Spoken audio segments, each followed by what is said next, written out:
Hi guys. എനിക്ക് തോന്നുന്നത് ഞാൻ ആറോ ഏഴോ എട്ടാമത്തെയോ തവണ എടുക്കുന്ന ഒരു ഹായ് ഗൈസ് ആയിരിക്കും. കാരണം എനിക്ക് സൗണ്ട് കിട്ടുന്നില്ല. ഭയങ്കര വയ്യായികയൊന്നുമില്ല, പക്ഷെ സൗണ്ട് ഒന്നും റെഡി ആവുന്നില്ല. ഇനി രാവിലെ എണീച്ച് എടുക്കുന്ന വീഡിയോ ആയതുകൊണ്ടാണോ എന്ന് എനിക്കറിയില്ല. സോ ഇനി മുതൽ ബിഗ് ബോസ് സീസൺ അല്ലെങ്കിൽ എപ്പിസോഡിക് ഇവാലുവേഷൻ വീഡിയോ രാവിലെ ആയതുകൊണ്ട് കോമൺ ആയിട്ട് പറയാം, എക്സ്ക്യൂസ് മൈ ടയേർഡ് ഗുണ്ടു ഫേസ്. ഓക്കെ, അപ്പോൾ നമുക്ക് നേരെ വീഡിയോയിലോട്ട് പോവാം. ഇന്നലത്തെ എപ്പിസോഡിനെ കുറിച്ച് എൻ്റെ ഒരു അഭിപ്രായം എന്താണെന്ന് വെച്ചാൽ, കുറച്ചും കൂടെ എന്തൊക്കെയൊക്കെയോ ആ വീട്ടിൽ നടന്നൊരു ഫീല് ഇന്നലത്തെ എപ്പിസോഡിൽ എനിക്കുണ്ടായിരുന്നു. കാരണം കുറച്ച് കണ്ടൻറ്റ് ക്രിയേറ്റ് ചെയ്യാനും കുറച്ച് ഓപ്പോസിറ്റ് സൈഡിലുള്ള ഒരു ചൊറിച്ചിലും ബിഗ് ബോസിൻ്റെ സൈഡിൽ നിന്നുള്ള ടാസ്ക് ആണെങ്കിലും ട്വിസ്റ്റുകളാണെങ്കിലും കുറേയൊക്കെ ഇഷ്ടപ്പെട്ടിട്ടുള്ളൊരു സാധനമായിരുന്നു. അപ്പം ഇന്നലത്തെ എപ്പിസോഡിൻ്റെ ഒരു ഓവറോൾ വാല്യുവേഷൻ പറയുകയാണെങ്കിൽ, പ്രോഗ്രാം സ്റ്റാർട്ട് ചെയ്യുന്നത് തന്നെ, അല്ലെങ്കിൽ ദ ഫസ്റ്റ് പ്രോഗ്രാം എന്ന് പറയുന്നത് തന്നെ നമ്മുടെ അനീഷേട്ടൻ്റെ ചൊറിച്ചിലുകൊണ്ടാണ്. അനീഷേട്ടൻ്റെ അടുത്ത് എല്ലാവരും ഗുഡ് മോർണിംഗ് പറയുമ്പം അനീഷേട്ടൻ അത് സ്വീകരിക്കുന്നില്ല. കാരണം അനീഷേട്ടന് സുപ്രഭാതം മതി എന്നാണ് പറയുന്നത്, because it's Malayalam Bigg Boss channel. അതൊക്കെ കുറച്ച് ഓവറാണ്, സത്യം പറയാം, കുറച്ച് ഓവറാണ്. ഇപ്പോൾ മലയാളം ബിഗ് ബോസ് ചാനലിൽ വന്നിട്ട് ഒരാൾ ഫുൾ ടൈം ഇംഗ്ലീഷും ഹിന്ദിയും പറഞ്ഞുകൊണ്ടിരിക്കുക, ഫുൾ ടൈം ഇംഗ്ലീഷും ഹിന്ദിയും പറഞ്ഞുകൊണ്ടിരിക്കുകയാണ്. ഓക്കെ, അനീഷേട്ടൻ പറയുന്നതിന് എന്തെങ്കിലുമൊക്കെ ഒരു കാര്യമുണ്ട്. അതൊന്നുമില്ലാണ്ട് ഒരാൾ ഏതോ ഒരു ടൈമിലോ അല്ലെങ്കിൽ ഏതോ ഒരു മൊമെൻറ്റിലോ വല്ലപ്പോഴും ഒരു ഇംഗ്ലീഷ് വാക്ക് പറയുന്നത് ഇത്ര വലിയ വിഷയമൊന്നുമല്ല. ആൻഡ് മലയാളികളും ഗുഡ് മോർണിംഗ് തന്നെയാണ് പറയുക. എനിക്കറിയില്ല എത്ര മലയാളികൾ സുപ്രഭാതം പറയുന്നുണ്ട്. അത് പുള്ളീൻ്റെ ചൊറിച്ചിലുപരി മേ ബി പുള്ളീൻ്റെ ഒരു സ്ട്രാറ്റജി ആയിരിക്കും.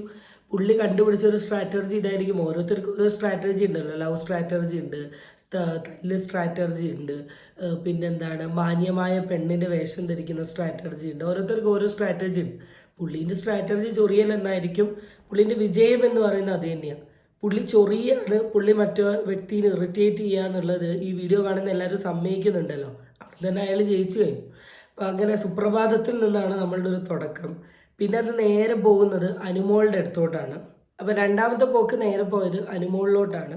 അനുമോളിൽ സംഭവിച്ചത് എന്താണെന്ന് വെച്ചാൽ, അതൊരു പ്ലാൻഡ് സ്ക്രിപ്റ്റഡ് എന്ന് വെച്ചാൽ ഈ ചെയ്ത ആൾക്കാരുടെ ഇടയിലുള്ള ഒരു സ്ക്രിപ്റ്റ് ആയിരുന്നു. അനുമോളെ ജസ്റ്റ് ചൊറിയണം എന്ന് അവർ പ്ലാൻ ചെയ്തു. അപ്പോൾ അതിൽ അപ്പാനി എങ്ങാനും ചെന്ന് അനുമോളുടെ അടുത്ത് പറഞ്ഞു, എനിക്ക് ഭയങ്കര ബോഡി പെയിൻ ഉണ്ട്, തീരെ വയ്യ, ഭയങ്കര ക്ഷീണം എന്ന രീതിയിലൊക്കെയാണ് പറയുന്നത്. അപ്പം അനുമോള് തിരിച്ച് അവരുടെ അടുത്ത് പറഞ്ഞു, ഈ ബോഡി പെയിൻ എല്ലാം ഒന്ന് സാരമില്ല, ഒരു ചൂടുവെള്ളത്തിൽ കുളിച്ചാൽ റെഡിയാവും, ഇതിന് വേണ്ടി ഇപ്പം മരുന്ന് വാങ്ങേണ്ട ആവശ്യമുണ്ടോ എന്നൊരു സ്റ്റേറ്റ്മെൻറ്റ് ചോദിച്ചു. ഇപ്പോൾ നമ്മുടെ വീട്ടിൽ വയ്യാന്ന് പറയുമ്പോൾ വീട്ടുകാർ പറയുന്ന ഒരു കാഷ്വൽ സ്റ്റേറ്റ്മെൻറ്റ്, ചെറിയ രോഗമല്ലേ, ഒരു മരുന്ന് കുടിച്ചാൽ ഓക്കെ ആവും, അല്ലെങ്കിൽ ഒന്ന് റെസ്റ്റ് എടുത്താൽ ഓക്കെ ആവും എന്ന രീതിയിൽ പറഞ്ഞു. അത് ഇവർ രണ്ടുപേരും വെറുതെ ഏറ്റെടുത്തിട്ട് അനുമോളെ നന്നായിട്ട് ചൊറിഞ്ഞ് ലാസ്റ്റ് അനുമോള് കടന്ന് കരഞ്ഞ് അനുമോള് ദേഷ്യം പിടിച്ച് അങ്ങനെ അങ്ങ് പോയി. പിന്നെ അവരത് ഭയങ്കര ഫണ്ണാക്കി എടുത്തു. കാരണം അവർ പറഞ്ഞൊരു കാര്യം, മനു നീ പറഞ്ഞത് നീ ബിഗ് ബോസിൽ കരയില്ല എന്നാണ്, അപ്പോൾ നിന്നെ കരയിപ്പിച്ചു, സോ ഞങ്ങൾ ജയിച്ചു എന്നൊക്കെ പറഞ്ഞിട്ട് ഇവരിങ്ങനെ പോയി. അപ്പോൾ അതിൽ എനിക്ക് പേഴ്സണലി ഒരു തെറ്റ് തോന്നിയിട്ടില്ല. കാരണം ഇതൊരു വീടൊന്നുമല്ല, നിങ്ങൾ വീട്ടിൽ പോലെ 3 നേരം ഭക്ഷണം കഴിച്ച് കടന്നുറങ്ങി ജോളിയാക്കാൻ. ഇത് ബിഗ് ബോസ് ഹൗസാണ്. ഇവിടെ പല പ്രശ്നങ്ങളുണ്ടാവും, പലരും നിങ്ങളെ ചൊറിയാൻ വരും, പലരും ഇറിറ്റേറ്റ് ചെയ്യും, പലരും പ്രാങ്ക് ചെയ്യും. അതൊക്കെ ആ ലെവലിൽ മാത്രം കണ്ടാൽ മതി. ഇന്നലെ ശരിക്കും പറഞ്ഞാൽ എനിക്ക് 2 കണ്ടന്റ് ഉണ്ട് എന്ന് ബിഗ് ബോസിനെ പേഴ്സണലി തോന്നിയത് ഈ ഒരൊറ്റ സാധനം കണ്ടുകൊണ്ടാണ്. ഈ ഒരൊറ്റ സാധനം എന്ന് വെച്ചാൽ ഈ ഒരൊറ്റ സാധനം. കാരണം ഇവരിങ്ങനെ ഒരു ചൊറിഞ്ഞ് അവിടെ ഒരു ഇഷ്യൂ ക്രിയേറ്റ് ചെയ്ത് അതൊരു ഫൺ രീതിയിൽ പോകുമ്പം കണ്ടിരിക്കുന്ന ആൾക്കാർക്ക് ഒരു രസമാണ്. അത് കഴിഞ്ഞ് പിന്നെ ബിഗ് ബോസ് അപ്പോഴേക്ക് എല്ലാവരെയും മോർണിംഗ് ടാസ്കിന് വിളിച്ചിരുത്തുന്നു. എന്നിട്ട് ബിഗ് ബോസ് തന്നെ നമ്മൾ ജനങ്ങളെ ഊക്കുന്ന രീതിയിലൊരു കാര്യം വന്നു, ഇത് ഭയങ്കര സ്ക്രിപ്റ്റഡ് ആണ് എന്ന രീതിയിലാണ് പുറമെ പറയുന്നത്. ഇപ്പം അനുമോളുടെ ഇടയിൽ നടന്ന പ്രശ്നം എന്താണെന്ന് പോലും എനിക്ക് മനസ്സിലായിട്ടില്ല. ഇതൊന്നും നിങ്ങൾ അഭിനയിച്ച് കാണിക്കാൻ പറയുന്നു. അങ്ങനെ അതൊക്കെ അവിടെ എന്തൊക്കെയൊക്കെയോ അഭിനയിക്കുന്നു, ആക്കുന്നു, പോകുന്നു, ഈ പരിപാടിയൊക്കെയാണ് നടക്കുന്നത്. അഭിനയിക്കാൻ പറഞ്ഞപ്പോഴും ഇവർ അനീഷിൻ്റെ സീനാണ് അഭിനയിച്ചത്. അപ്പോൾ കുറച്ച് ഓവറാക്കി ചെയ്തു, ഓവറാക്കിയിട്ടുണ്ട്. എന്നാലും അനീഷ് അതൊക്കെ ഒരു ഫൺ രീതിയിൽ എടുത്താൽ മതി. അനീഷ് ആയിട്ടാണ് അങ്ങോട്ട് പോയത്. അത് കഴിഞ്ഞ് പിന്നെ നമ്മൾ നേരെ പോയത് തോന്നുന്നു ഒരു ടാസ്കിലോട്ടാണ് പോയിട്ടുള്ളത്. ബിഗ് ബോസിൽ നിൽക്കാൻ യോഗ്യതയില്ല എന്ന് നിങ്ങൾക്ക് തോന്നുന്ന ആൾക്കാരെ തിരഞ്ഞെടുക്കാൻ പറയുന്നു. അവർ തിരഞ്ഞെടുക്കുന്നു. ഞാൻ അവരുടെ ലിസ്റ്റ് ഇവിടെ കൊടുക്കാം. അപ്പോൾ അവരെ ബെഡിൽ നിന്ന് എന്ന് വെച്ചാൽ റൂമിൽ നിന്ന് പുറത്താക്കി പുറമെയാണ് ഇട്ടിട്ടുള്ളത്. അവരവിടെ മാത്രമേ റെസ്റ്റ് എടുക്കാൻ പാടൂ, അവരെ കിടന്ന് മാത്രമേ ഉറങ്ങാൻ പറ്റൂ. വേറെ എവിടെയെങ്കിലും കിടന്ന് അവർ ഉറക്കം തൂങ്ങിയിട്ടുണ്ടെങ്കിൽ ഓൺ ദ സ്പോട്ട് ബിഗ് ബോസിന് അവർ എന്ത് ചെയ്യാം, എലിമിനേറ്റ് ചെയ്യാം. അത് നല്ലൊരു പണിയാണ് കേട്ടോ.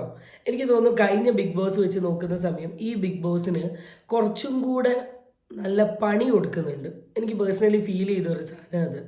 കണ്ടസ്റ്റൻസിന് കുറച്ചും കൂടെ പണി കൊടുക്കുന്നുണ്ട്. ഫസ്റ്റ് തൊട്ടിട്ടേ പണിഷ്മെൻറ്റ് പോകുന്നുണ്ട്. അപ്പോൾ ആ സാധനങ്ങളൊക്കെ എനിക്ക് ഇപ്രാവശ്യത്തെ ബിഗ് ബോസിൽ ഒരു ആഡ് ഓൺ ആയോ എന്നൊരു അഭിപ്രായമുണ്ട്. കഴിഞ്ഞ തവണ ആദ്യത്തെ ഒരു 3 ആഴ്ച ബിഗ് ബോസ് വരെയായിട്ട് ഭയങ്കര കമ്പനിയിൽ ഇവർക്കൊരു ഫ്രീഡമൊക്കെ കൊടുത്ത് ജോളിയാക്കി വിടലാണ്.